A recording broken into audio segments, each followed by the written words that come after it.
আল্লাহ, আমার চেয়ে বড় পাপী এই দুনিয়াতে কেউ নাই। আকাশের নিচে জমিনের উপরে আমার চেয়ে বড় পাপী কেউ নাই। একটা একটা করে আল্লাহ স্বীকার করি আমি পাপী, সব পাপের স্বীকৃতি দিলাম। পৃথিবী না জানুক আমি তো জানি, আমি কি পাপ করেছি হায়। আমার পাপের করলে বিচার, বাঁচার আমার নাই উপায়। দয়াময় তুমি মাফ করো আমায়, মাফ করো আমায়। আল্লাহ তাআলা যদি দয়া করে আমাদেরকে মাফ না করে, আমাদের বাঁচার কোনো উপায় নাই। আপনি কি ভেবেছেন আপনার নামাজ দিয়ে আপনি জান্নাতে যাবেন? আপনি তাহাজ্জুদ গুজার, সেজদা দিতে দিতে কপালে দাগ ফেলেছেন, এটা আপনারা জান্নাতে নেবে না? আপনি এলাকার সবচেয়ে বড় হাতেম তাই দানশীল, এই দানের ভরসায় বসে আছেন? কশিন কালো না। আমাদের নামাজ, আমাদের রোজা, আমাদের ইবাদত, এগুলোকে মিজানের পাল্লায় উঠালে কোনো ওজনই হবে না।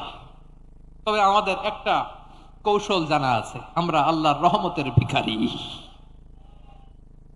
আমরা সেদিন আগেই গুনার স্বীকৃতি দিয়ে দেব। আমরা বলবো, আল্লাহ তুমি প্রশ্ন করার আগে তোমার একটা কথা বলি, আমারে কিছু জিজ্ঞেস করো না, আমি সব করেছি। এমন কোন পাপ নাই যে পাপ আমারে দিয়ে হয় নাই। তোমার রহমত দিয়ে তুমি জান্নাতে পাঠাবা, তোমার দয়ায় জান্নাতে যেতে চাই, আমল দিয়ে না। পারবেন বলতে?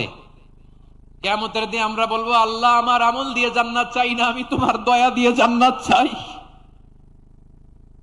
তোমার দয়া ছাড়া আমার কোনো উপায় নাই।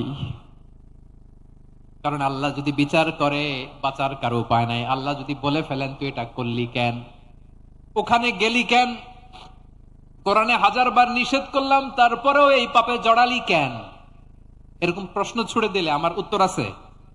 বাঁচার কোনো উপায় আছে?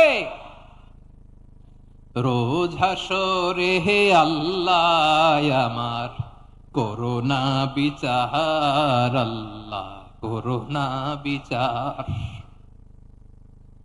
বিচার চাহি না তব দয়া চাই, এ গুনাহগার আল্লাহ করোনা বিচার। আপনার আমল দিয়ে জান্নাতে যাবেন? কি দিয়ে যাবেন? আল্লাহর দয়া দিয়ে। আল্লাহর রহম আর দয়া ছাড়া কেউ জান্নাতের চেহারাও দেখতে পাবে না।